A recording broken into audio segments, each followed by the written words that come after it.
Hello everyone, welcome to this channel again. तो आज अपन बात करेंगे एक ऐसे शख्स के बारे में जो अपने टाइम के एक बहुत महान ट्रेडर थे, जिनका नाम आपने शायद सुना होगा, जेसे लॉरेस्टन लिवरमोर। ठीक है, तो इनको अपन शॉर्ट में जेसे लिवरमोर भी बोलते हैं। ठीक है, तो ये जो ट्रेडर थे ना, ये अपने टाइम के महान ट्रेडर थे। तो चलिए इनका एक बैकग्राउंड जानते हैं, क्विक बैकग्राउंड। तो इनका जो बर्थ डेट था वो था 26 जुलाई 1877 को, और इनकी डेथ हुई थी 28 नवंबर 1940 को। इनका बर्थ प्लेस था सिल्सबरी, मैसाचुसेट्स, यूनाइटेड स्टेट्स। जो यूनाइटेड स्टेट्स का एक ये स्टेट है मैसाचुसेट्स, है ना। तो यहाँ पे एक प्लेस था सिल्सबरी, है ना।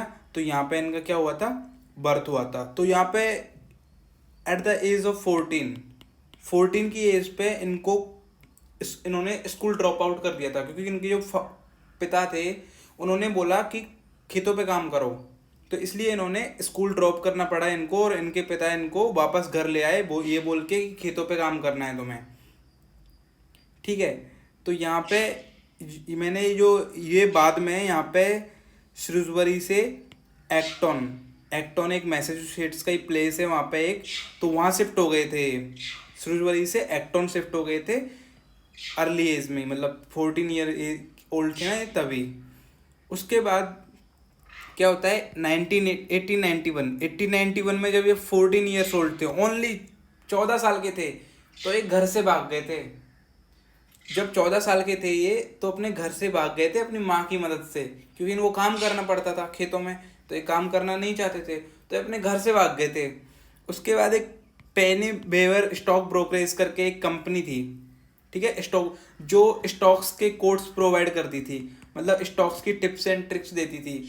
ठीक है, कि कब बाई करना है, कब सेल करना है, तो उसके उसके लिए काम करते थे ये, और पोस्टर्स लगाते थे। ठीक है, एक पोस्ट बॉय होता है ना, उसकी तरह काम करते थे। किसी को पोस्ट देना है, किसी को क्या करना है, तो इसके लिए काम करते थे। इनको $5 मिलते थे इनको वीकली।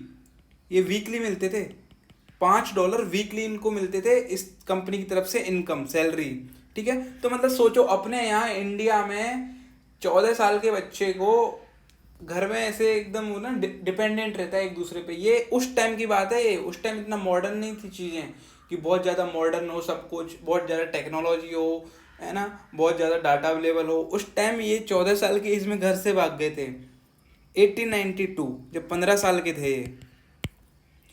तो इन्होंने एक वहाँ पे क्या होता था, यूएसए में जो क्या होता था, वो शॉप्स होती थी। तो उन शॉप्स पे तुम बेट लगा सकते हो, शर्त लगा सकते हो किसी कंपनी के स्टॉक पे, किसी कंपनी के शेयर पे, कि कंपनी का प्राइस नीचे जाएगा या ऊपर जाएगा। अगर तुम्हारा प्राइस का जो प्रिडिक्शन है वो सही है, तो तुम वो शर्त जीत जाते हो और तुम्हें बदले में कुछ पैसे मिलते हैं। तो वही होता है यहाँ पे, कि क्या होता है कि ये $5 लगाते हैं, और इनको बदले में $3.12 मिलते हैं एक्स्ट्रा, मतलब इनके पास टोटल हो जाते हैं $8.12। तो इनको वहां से एक चीज समझ में आती है कि यार ये एक, अगर मैंने अच्छा प्रिडिक्ट किया तो मेरे को पैसा मिलेगा। मतलब अगर प्रिडिक्ट करूंगा, मैं अच्छे से सोच समझ के प्रिडिक्ट करूंगा, स्पेकुलेट करूंगा, तो मतलब मेरे को चांसेस हैं कि मेरे को प्रॉफिट होगा। तो वहां से इनके दिमाग में एक चीज घुसी कि यार इस चीज में तो बहुत पैसा है। मतलब मैंने $5 लगा के $3.12 कमा लिया, ऑलमोस्ट 82% मैंने पैसे कमा लिए। तो इस चीज़ में अगर मैं ज़्यादा अमाउंट लगाऊंगा तो मेरे को ज़्यादा ज़्यादा रिटर्न भी मिल सकता है, ज़्यादा पैसे मिल सकते हैं। तो इन्होंने ये सोच के, जब ये 16 साल से और अपने 17 साल के बीच में थे, 16-17 की एज में थे ये, तब इन्होंने अपनी जॉब छोड़ दी थी, जो जॉब इस कंपनी में करते थे, इस वाली में, पेनी वेवर स्टॉक ब्रोकरेज में। और इन्होंने फुल टाइम ट्रेडिंग स्टार्ट कर दी थी उन शॉप्स पे जाके, बैट लगाने की जो उनकी वो थी, तो उसको फुल टाइम इन्होंने स्टार्ट कर दिया था, कंपनी छोड़ दी थी वो जिसके लिए काम करते थे। ठीक है, द बॉय प्लेंगर बोलते थे इनको, बोलते थे द बॉय प्लेंगर, है ना। तो यहाँ पे क्या होता है, ये अपनी माँ के लिए एक घर गिफ्ट करते हैं $1,000 का, मम्मी के लिए। उस टाइम इनकी नेटवर्थ नेटवर्थ ज़्यादा नहीं थी, नेटवर्थ क्या बोलोगे इसको, नेटवर्थ तो बोलना ही नहीं, इनकी जो सैलरी बोल सकते हो उसको, कंपनी से तो ज़्यादा थी। कंपनी इनको $5 देती थी बस। अभी इनके पास खुद का काम था, खुद जब करते थे, जब मन करता था जब करते थे, नहीं करता था तो नहीं करते थे।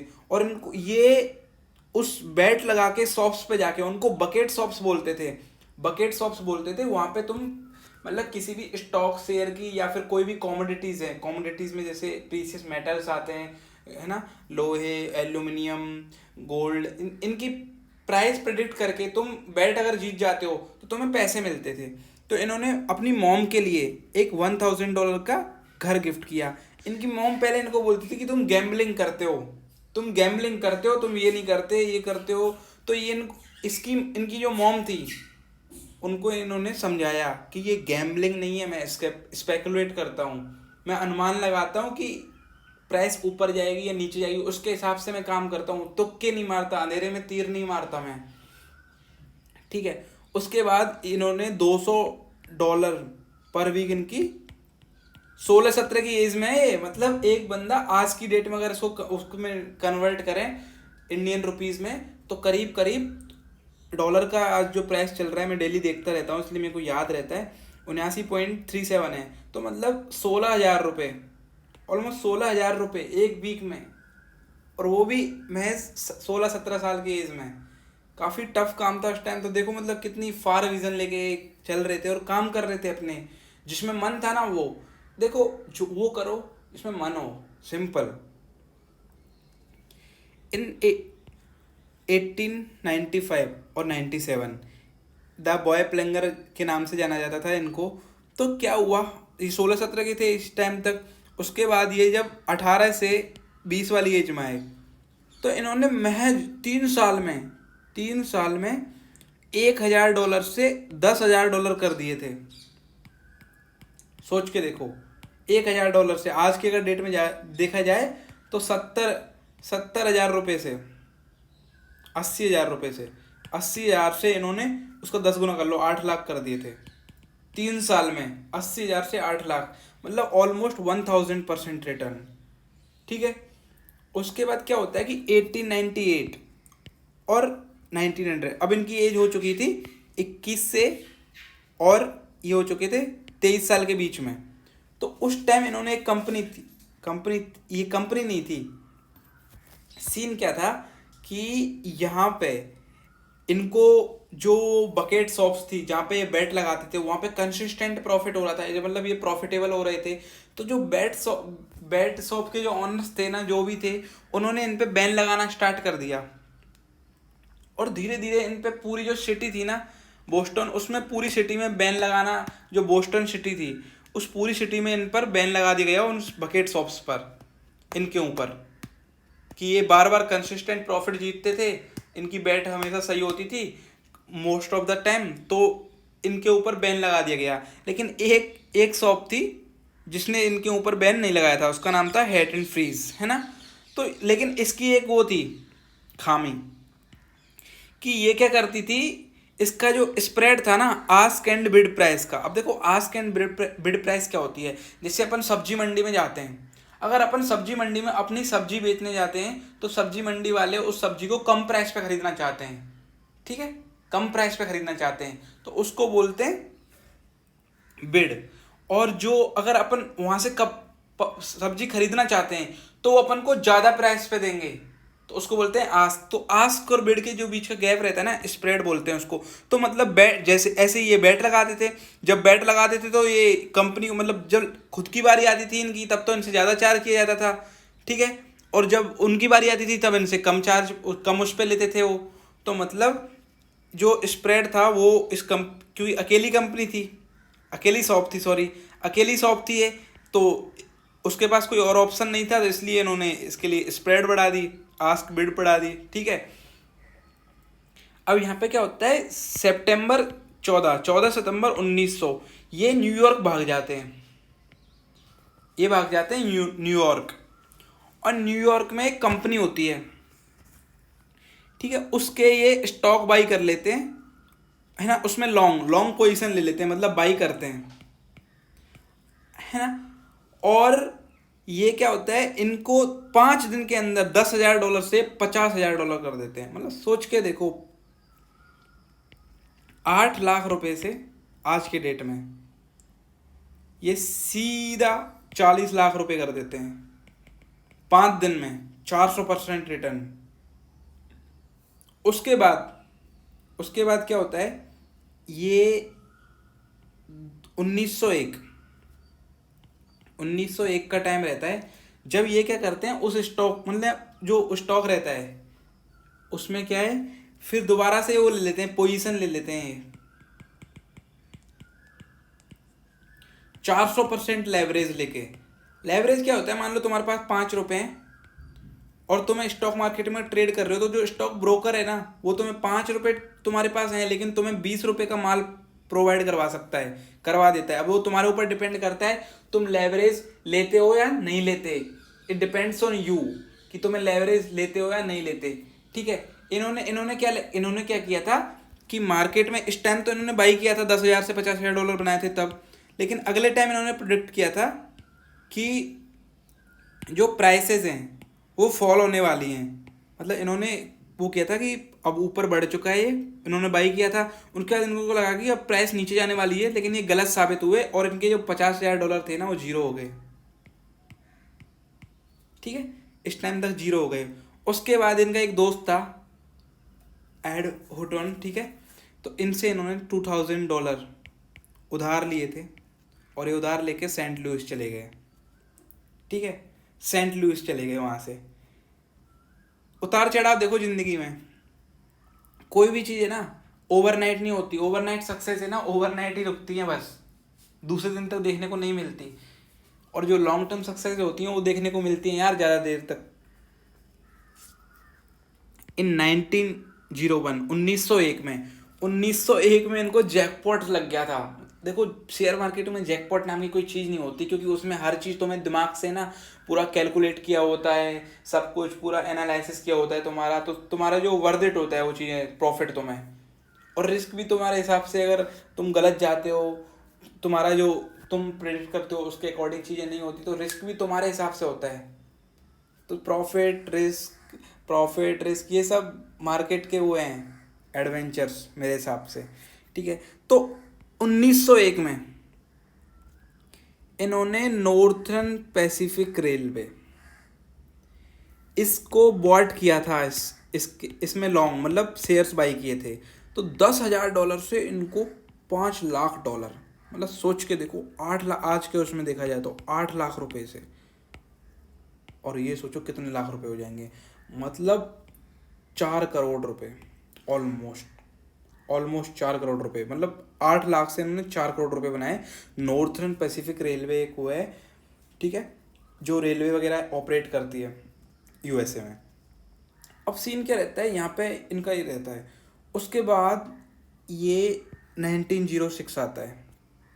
1906 पे क्या कहते हैं कि वैकेशन पे रहते हैं। पाम बीच, फ्लोरिडा में एक पाम बीच है, यहाँ पे फोटो दिया हुआ है मैंने, पाम बीच है फ्लोरिडा में। तो वहाँ पे क्या आराम कर रहे होते हैं, वैकेशन पे होते हैं।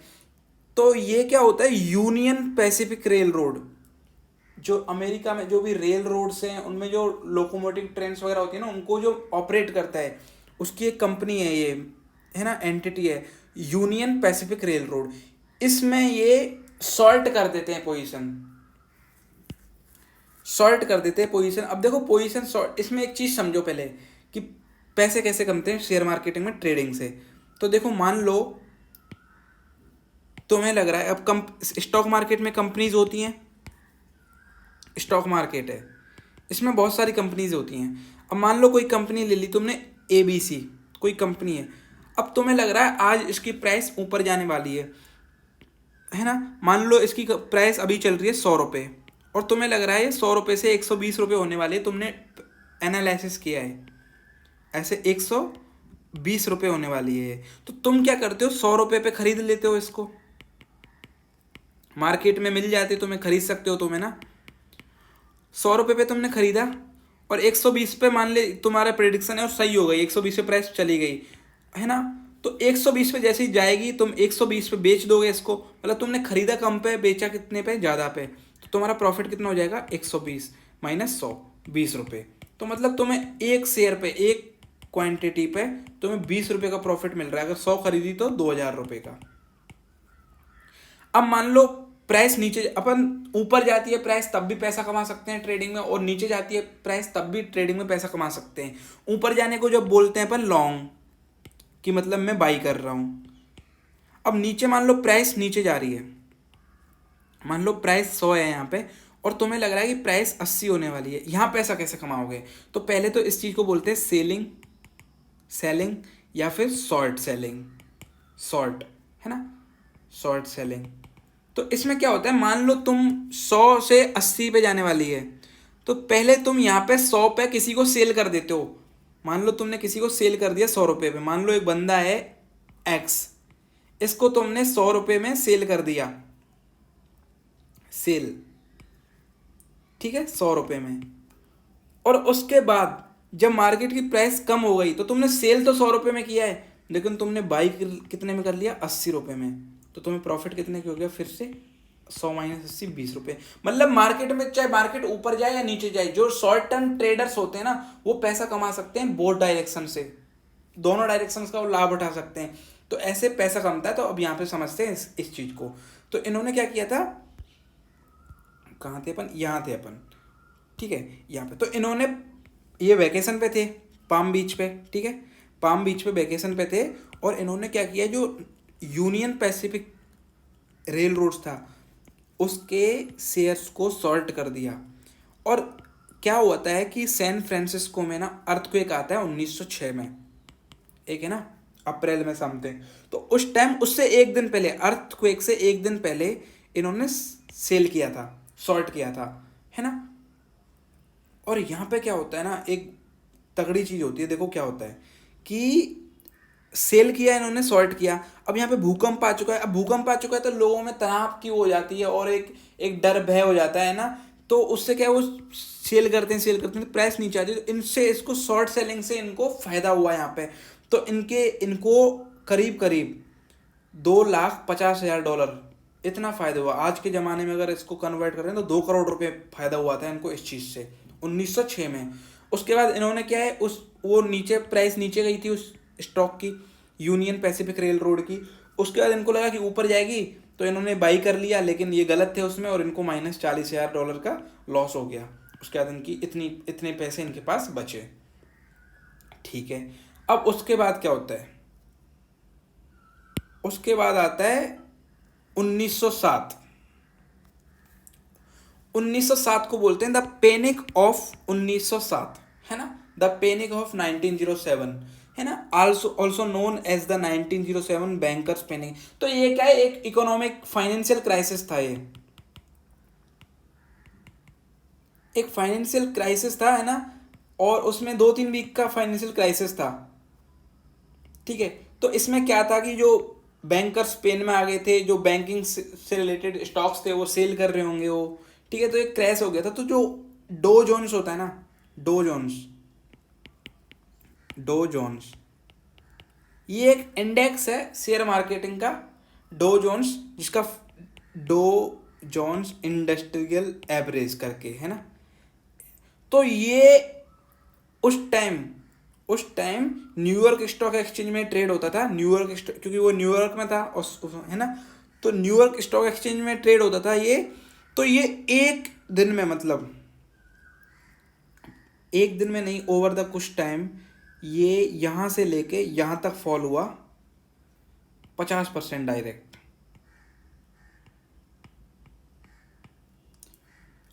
ठीक है। तो एक दिन में इनको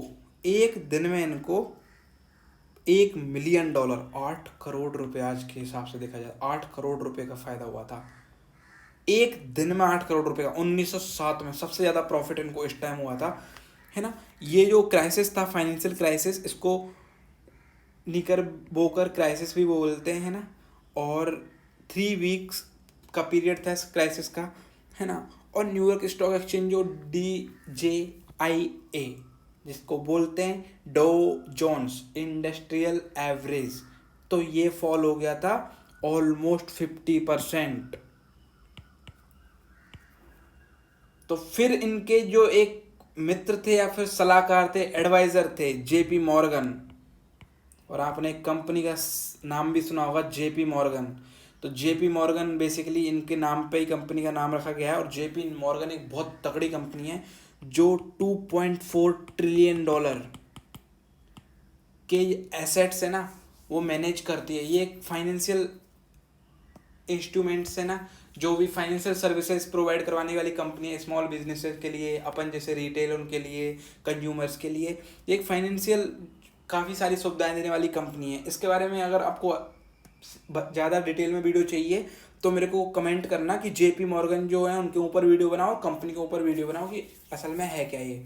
ठीक है, तो अपना मेन फोकस अभी जो सर जैसे लेबर मोर है उनके ऊपर रहेगा, ना कि इनके ऊपर। तो यहाँ पे क्या रहता है, उसके बाद इनको इतना प्रॉफिट होता है तो इनकी नेटवर्थ हो जाती है $3 मिलियन। उसके बाद ये भैया जी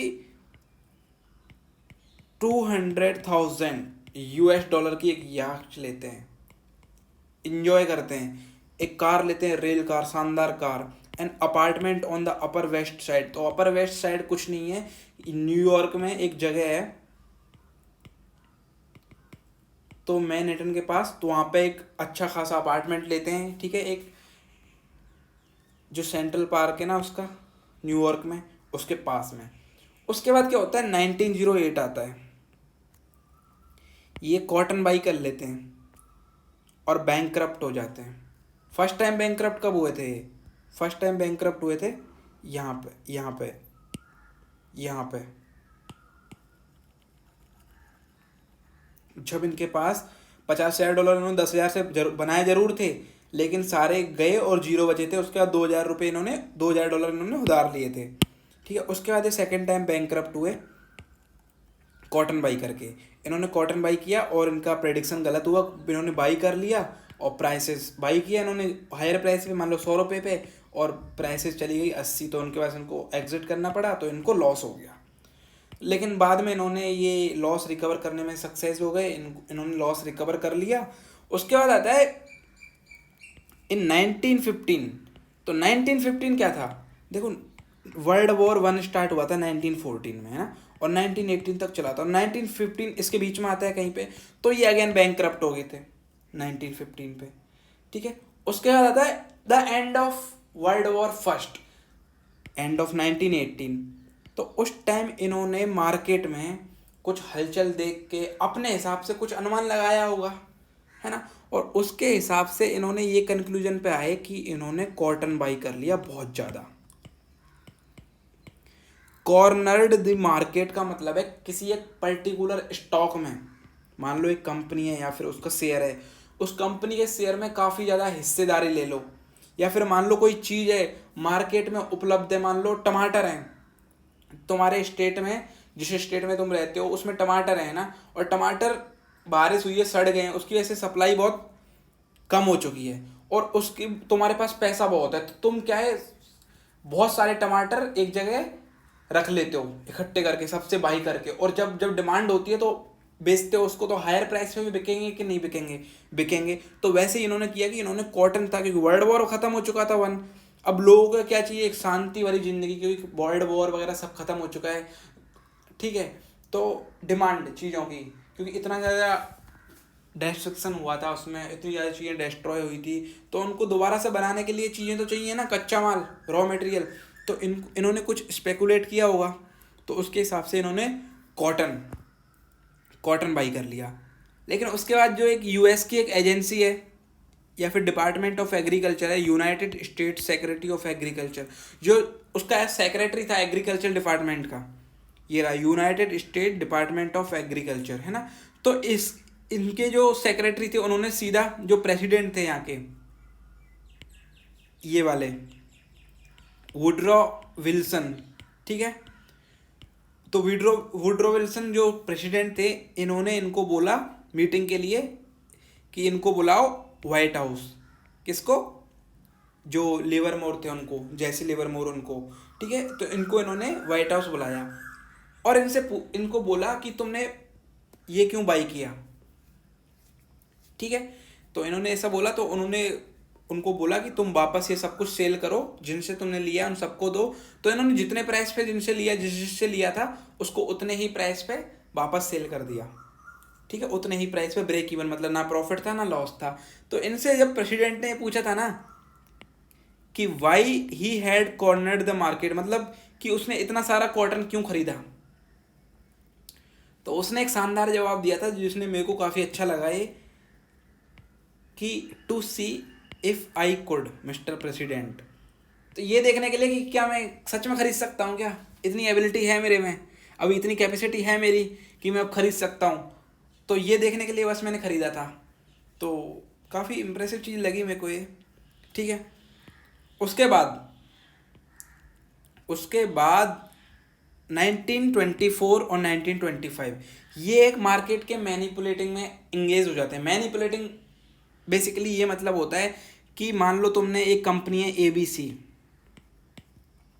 और उस कंपनी के तुम्हारे पास 50% शेयर हैं। ठीक है, तो कंपनी, अगर तुम इन शेयर को एग्जीक्यूट कर दोगे, बेच दोगे, तो कंपनी की जो शेयर की प्राइस है वो बहुत ज़्यादा गिर जाएगी, बहुत ज़्यादा। तो इसको बोलते हैं मैनिपुलेटिंग। ठीक है, मैनिपुलेटिंग मतलब तुम बहुत ज़्यादा अहमियत रखते हो उस कंपनी के लिए और तुम्हारे शेयर बेचने से कंपनी की काफ़ी ज़्यादा स्टॉक प्राइस गिर जाएगी। तो वही सीन था यहाँ पे। क्या किया था उन्होंने, एक यहाँ पे ऐसा तो नहीं था, शॉर्ट स्क्वीज़ करके, ये एक ऐसी चीज़ होती है कि बहुत शॉर्ट टर्म में प्राइस बहुत ज़्यादा हाई पहुँच जाए। ऐसा क्यों होता है? क्योंकि डिमांड तो हो जाती है ज़्यादा और सप्लाई होती नहीं है, और डिमांड हो जाती है ज़्यादा तो हायर प्राइसेस पे भी लोग बाई करने के लिए रेडी रहते हैं। तो इसलिए प्राइसेस, जो प्राइस चल जाती है ऊपर चल जाती है, क्योंकि डिमांड बहुत रहती है और सप्लाई नहीं होती। तो एक पिगली विगली एक करके कंपनी है, क्या नाम है, पिगली विगली, तो इस कंपनी के ये स्टॉक्स बाई करते हैं और काफ़ी यहाँ से प्रॉफिट होता है इनको। उसके बाद एक $10 मिलियन, ऑलमोस्ट आज के डेट में देखें तो 80 करोड़ रुपए, ये इन दोनों के बीच में JC Livermore and Arthur B Cutten, तो इनके बीच में एक वो हो जाता है, ये अपोजिट साइड में रहते हैं दोनों। ठीक है, मार्केट मैनिपुलेट करने में एक मान लो बाई कर रहा है तो दूसरा सेल कर रहा है, ऐसा करके, है ना। तो $10 मिलियन ये ऑन व्हीट एंड कॉर्न पे लगा देते हैं। व्हीट एंड कॉर्न जो कॉमोडिटीज़ हैं, है ना, तो इन पे लगा देते हैं, है ना, $10 मिलियन। उसके बाद आता है 1929। तो 1929 को क्या होता है कि एक क्रैश होता है जिसको the Wall street crash of 1929 या फिर द ग्रेट क्रैश के नाम से जाना जाता है। ठीक है, तो उसमें क्या होता है कि जो डो जोन्स इंडस्ट्रियल एवरेज का वीकली चार्ट देके रखा है ये, है ना, तो यहाँ पे प्राइस यहाँ से सीधा यहाँ तक फॉल हो जाती है 1929 में, देखो ये यहाँ तक, है ना। तो इसको बोलते हैं द ग्रेट क्रैश। ठीक है, और यहाँ पे देखो ये प्राइस नीचे ही फॉल होती गई है। तो इस टाइम इन्होंने क्या किया था कि पैसा लगाया था लेवरेज लेके, है ना, और इन्होंने 100 स्टॉक ब्रोकर चूज किए थे, मोर देन 100, है ना, क्योंकि एक स्टॉक ब्रोकर पे अगर इतना सारा अमाउंट तुम लगा दोगे तो उस स्टॉक ब्रोकर को पता लग जाएगा और वो लीक कर सकता है तुम्हारा वो कि तुमने ऐसा किया है। तो बाकी तुम मान लो तुमने बाई किया है और कोई तुम्हारे अपोजिट अगर कोई बड़ी पार्टी है वो सेल कर देगी ना, तो तुमको प्रॉब्लम हो जाएगी। ठीक है, तो क्या होता है, इन्होंने दिमाग लगाया कि मैं एक स्टॉक ब्रोकर पे इतना बड़ा ट्रेड नहीं लूँगा, मैं 100 स्टॉक ब्रोकर चूज करूँगा। और इन्होंने 100 स्टॉक ब्रोकर चूज किए और उस ट्रेड के बाद इनको पहले $6 मिलियन, आज की डेट में 48 करोड़ रुपए का नुकसान हो रहा था। लेकिन बाद में इनको ये देखो शॉर्ट सेल किया इन्होंने, पहले बेचा, बाद में ज़्यादा प्राइस पे बेचा, मान लो 100 पे बेचा और 80 पे ख़रीदा, तो ज़्यादा प्राइस पे बेचा, कम पे ख़रीदा, तो इनको $100 मिलियन, मतलब समझ रहे हो, $100 मिलियन आज की डेट में 800 करोड़ रुपए का प्रॉफिट हुआ था। 800 करोड़ रुपए, मतलब एक चीज समझो कि ट्रेडिंग में अगर तुम रूल्स फॉलो करोगे, मार्केट के हिसाब से चलोगे, मार्केट के रूल्स फॉलो करोगे, तो trading is not a gambling. Trading में तुम ऐसा नहीं गैम्बलिंग करते हो, ट्रेडिंग बहुत ज़्यादा रिटर्न्स देती है। और सबसे मस्त चीज़ है, तुम बड़े रिटर्न्स बहुत कम टाइम फ्रेम पे मत सोचो, लेकिन एक कंसिस्टेंट रिटर्न सोचो एक बड़े टाइम फ्रेम पे। और कंपाउंडिंग की ताकत देखो कि कंपाउंडिंग क्या चीज़ होती है। उसके बाद होता है 1932। तो ये जो सार था कि कितने अप्स एंड डाउन होते हैं यहाँ पे लाइफ में, ठीक है, कि कभी बैंकरप्ट हो गए, उसके बाद फिर से पूरा राइज किया, है ना, उसके बाद $100 मिलियन पे पहुँचे ये। इतना बड़ा प्रॉफिट उस टाइम, मतलब बहुत बड़ी बात है ये, सिर्फ स्टॉक मार्केट से। और एक छोटा सा, कोई एजुकेशनल बैकग्राउंड नहीं, सिर्फ एक स्किल्स थी वो डेवलप करी over the span of years, है ना। उसके बाद ये 1932 में इनकी सेकंड डिवोर्स हुई थी, 1932 में। उसके बाद 1934 में जो US securities and exchange commission था, इन 1934 imposed new rules that affected his trading. उन्होंने कुछ न्यू रूल्स लाए। वो हमेशा रूल्स जो आते हैं ना, मार्केट की जो सिचुएशन होती है वो बेटर करने के लिए आते हैं, कि मार्केट एक वेल फंक्शन कैसे कर पाए, ठीक है, उसके लिए रूल्स आते हैं। तो उस रूल ने इनके ट्रेडिंग सेटअप को काफ़ी अफेक्ट किया। उसके बाद 1934 थर्ड टाइम बैंकरप्ट हो गए 1934 में। फर्स्ट टाइम कब हुए थे? फर्स्ट टाइम हुए थे इस टाइम, ये देखो 1900 में, ठीक है। उसके बाद सेकंड टाइम बैंकरप्ट कब हुए थे? 1908 में। वो बैंकरप्ट नहीं था फर्स्ट टाइम, ये 1908 में। उसके बाद 1915 में बैंकरप्ट हुए थे। उसके बाद 1934 में बैंकरप्ट। उसके बाद इनके पास क्या था? 1934 में इनके पास एसेट्स, जो भी एसेट्स थे, तो एसेट्स की जो प्राइस थी वो सिर्फ $84,000 थी। और इनके पास जो डेट थे, मतलब जो भी इनके पास कर्जा था, कर्जा इनके पास मतलब ऑलमोस्ट $25 लाख, $2.5 मिलियन का कर्जा था। और उनके पास जो भी घर था, जो भी एसेट्स थे, इनके पास जो पैसा था, है ना, वो सिर्फ $84,000 के थे। सोच के देखो। उसके बाद on March 7, 1934, he was suspended as a member of the Chicago Board of Trade। यहाँ से इनको सस्पेंड कर दिया गया। इन 1935 उनकी जो बच्चा था, बेटा था, उसकी पत्नी ने उसको मार दिया, है ना। तो इस चीज़ से काफ़ी ना उनको जो फॉर्चून था उसमें काफ़ी एक सदमा सा लग गया। और काफ़ी मतलब दिमागी हालत, उनकी मेंटल हेल्थ थी वो स्टेबल नहीं रही इस टाइम तक, ठीक है। इन 1937 ही पेड ऑफ हिज $8 लाख का टैक्स उन्होंने पेड किया, ठीक है। इन 1939 उन्होंने 1939 में ही opened a financial advisory business. Financial advisory की एक बिजनेस स्टार्ट किया, selling a technical analysis system. तो वो टेक्निकल एनालिसिस बेसिकली क्या होता है कि मान लो कोई कंपनी है, उसकी शेयर की प्राइस आज $100 है, तो उस कंपनी को अपन टेक्निकल एनालिसिस की मदद से उस कंपनी के शेयर के बारे में ये पता कर सकते हैं कि उसका शेयर की प्राइस फ्यूचर में क्या होने वाली है। प्रेडिक्ट कर सकते हैं, पता नहीं कर सकते, 100% गारंटीड नहीं, लेकिन कुछ अपने जो जो रैंडमनेस रहती है उसमें कुछ एक्यूरेसी ला सकते हैं अपन, है ना। तो उस एक्यूरेसी को लाने के लिए अपन टेक्निकल एनालिसिस एक बहुत, ये खुद में काफ़ी वास्ट सब्जेक्ट है टेक्निकल एनालिसिस, और मैं चैनल पे बता भी रहा हूँ ये, ठीक है। इसके बारे में काफ़ी कुछ सीखने को मिलेगा। तो उसके बाद इन्होंने टेक्निकल एनालिसिस का ये स्टार्ट किया, ठीक है। उसके बाद इनको है ना the great bear of Wall Street बोला जाता था। बियर क्यों बोले जाते थे? कि ये हमेशा पहले सेल करते थे फिर खरीदते थे। और भालू क्या होता है? भालू होता है ना, जो बेयर होता है वो क्या है, पंजा होता है इसका, तो पंजे से नीचे मारता है ज़मीन में, है ना। तो इसलिए प्राइस मतलब ये समझो कि वो प्राइस को नीचे मार रहा है, मतलब नीचे गिरा रहा है, इसलिए बेयर बोलते हैं उसको। तो इनको the great bear of Wall Street बोला जाता था। As he is considered a pioneer of day trading. तो इनको माना जाता है कि जो आज जो इंट्राडे ट्रेडिंग होती है, इनको जनक माना जाता है उस चीज़ का, मतलब फर्स्ट वो, कि इनकी देन है वो, कि यार डे ट्रेडिंग होती है और शॉर्ट सेलिंग होती है, मतलब पहले बेचो फिर खरीदो। इनको the wolf of the Wall Street भी बोला जाता था, the wolf of the Wall Street. At one time, एक टाइम था, Livermore was one of the richest people in the world. मतलब ये एक टाइम था जब जो वर्ल्ड के जो रिचेस्ट पीपल थे उनमें से ये भी एक थे। हाउएवर हाउएवर मतलब उन्होंने, जब उनकी जो डेथ हुई थी ना, उन्होंने सुसाइड किया था। जो उनकी डेथ हुई थी, काफ़ी मेरे को सदमा लगा ये पढ़ के। काफ़ी पहले पता था मेरे को ये चीज़, तो मतलब काफ़ी पहले पढ़ा था मैंने, लेकिन काफ़ी मेरे को सदमा लगा कि यार सुसाइड इतना ऐसा कुछ हो गई। लेकिन उसके बाद पता चला कि इनके पास जो लाइबिलिटीज़ थी वो ग्रेटर देन एसेट्स था। एक्चुअली सीन क्या होता है देखो, equity is equal to liabilities, है ना।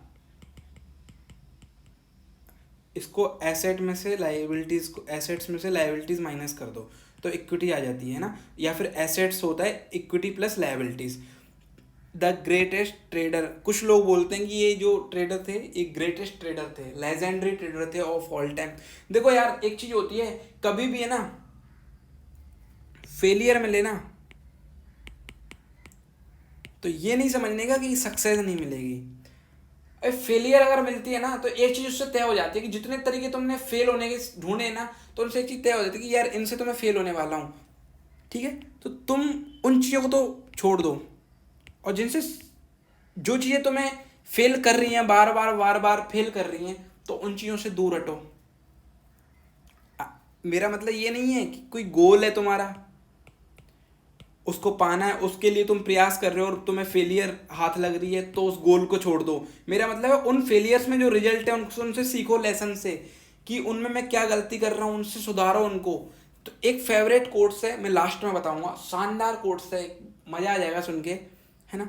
उसके बाद उनकी डेथ यार 28 नवंबर 1940 को हो चुकी थी, तो ऑलमोस्ट 63 ईयर्स का इनका लाइफ स्पेन था, है ना। जो एक काफ़ी अच्छी लाइफ मैं मानता हूँ ये जिए, काफ़ी स्ट्रगल किए थे इन्होंने, काफ़ी चीज़ें सीखी और काफ़ी लोगों को आज तक मोटिवेट करते हैं, काफ़ी लोग के आइडल हैं ये, है ना।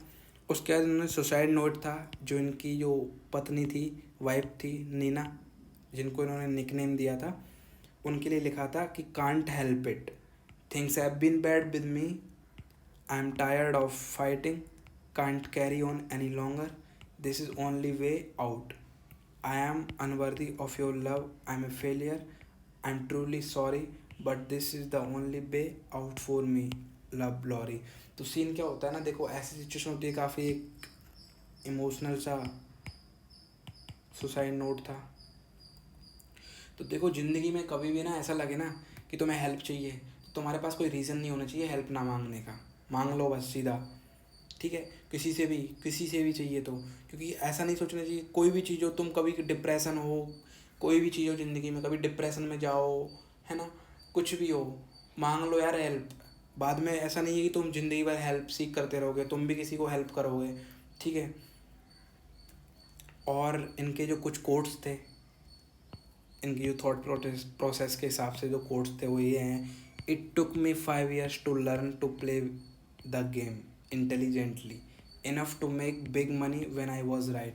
इन्होंने क्या बोला, इसको समझो, इसको सही से इंटरप्रेट करते हैं इसको, कि इट टुक मी 5 years, मतलब मार्केट को सीखने में ऐसा नहीं कि तुम 2 दिन में सीख जाओगे, मार्केट सीखने में टाइम लगता है, इट टेक्स टाइम। इंटेलिजेंटली, तुम्हें इंटेलिजेंट होना पड़ता है। इंटेलिजेंट कैसे होते हो, कि जो लर्न मिस्टेक्स करते हो तुम पास्ट में, उनसे सीखते हो। Enough to make big money, है ना, intelligent enough to make big money, मतलब इन्होंने क्या बोला, when I was right big money. इन्होंने बोला कि जब मैं सही था तो मैंने, जब मैं सही था, बहुत शानदार चीज़ है ये, जब मैं सही था तो मैंने बिग मनी बनाई, बहुत ज़्यादा पैसा कमाया, और जब मैं गलत था ना, जब मैं गलत था तो मैंने कम पैसे खोए। जब मान लो मेरे को पता चल गया कि मैं गलत हूँ तो मैं पहले एग्जिट हो गया और मैंने कम पैसे खोए। तो मेक श्योर कि जब भी तुम्हारा जो प्रॉफिट हो ना और तुम सही हो तो बड़ा होना चाहिए, और जब तुम गलत हो और तुम्हारा जो लॉस होना चाहिए ना वो छोटा होना चाहिए। When you know what not to do in order not to lose money, you begin to learn what to do in order to win. अगर तुम्हें पता चल जाए ना कि तुम्हारे पैसे जा रहे हैं, लेकिन पैसे कैसे नहीं जाएं, अगर तुम्हें इस चीज़ का पता चल जाएगा ना, इस चीज़ का, तो तुम्हें इस चीज़ का भी पता चल जाएगा कि पैसे कैसे आए। अगर तुम पैसों को खोने का वो सीख जाओगे ना कि तुम खो नहीं रहे हो पैसे, मतलब कि इस चीज़ से पैसे जा रहे हैं मेरे, इस चीज़ से मैं पैसे स्टॉक मार्केट में लॉस कर रहा हूँ, अगर तुम वो चीज़ पहचान जाओगे कि क्यों लॉस हो रहा है और तुम उसको करेक्ट कर लोगे, सही कर लोगे, तो तुम्हारा कोई रीज़न नहीं रहेगा कि तुम्हें प्रॉफिट ना हो। और उसके बाद एक मस्ट चीज, be a humble student of the market and never considered our self a master. ठीक है, एक मस्त चीज कि ऐसा मत सोचो कि मैं बाप बन चुका हूँ मार्केट में, कि मेरे को सब कुछ आता है ना। हाँ, यू प्रोबेबली नो एवरीथिंग, है ना, लेकिन मार्केट हर डेली चेंज होता है।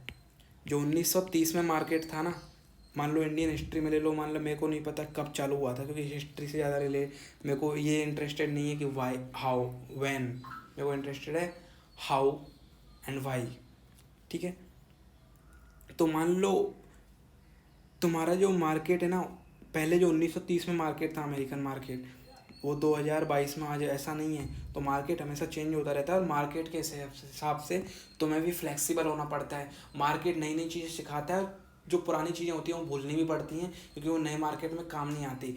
इसलिए बी ए हम्बल स्टूडेंट, ये मत सोचो कि मैं सब कुछ आता हूँ। बी ए हम्बल स्टूडेंट रहो, मार्केट के रूल्स फॉलो करो, और खुद को धीरे धीरे अपनी नॉलेज एनरिच करते रहो, और काम करते रहो मार्केट के लिए। ठीक है, और जो मेरा लास्ट एक कोट्स था वो मैं लिख देता हूँ यहाँ पे, जो मैं बोलने वाला था कि बताऊँगा,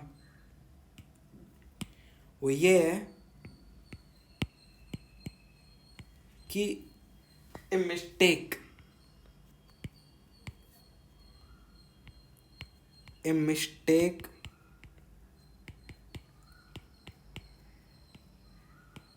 can cost millions,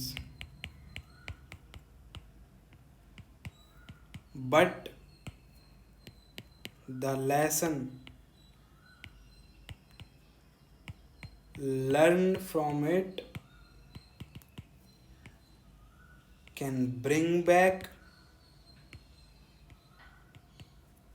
boom, guess what, billions।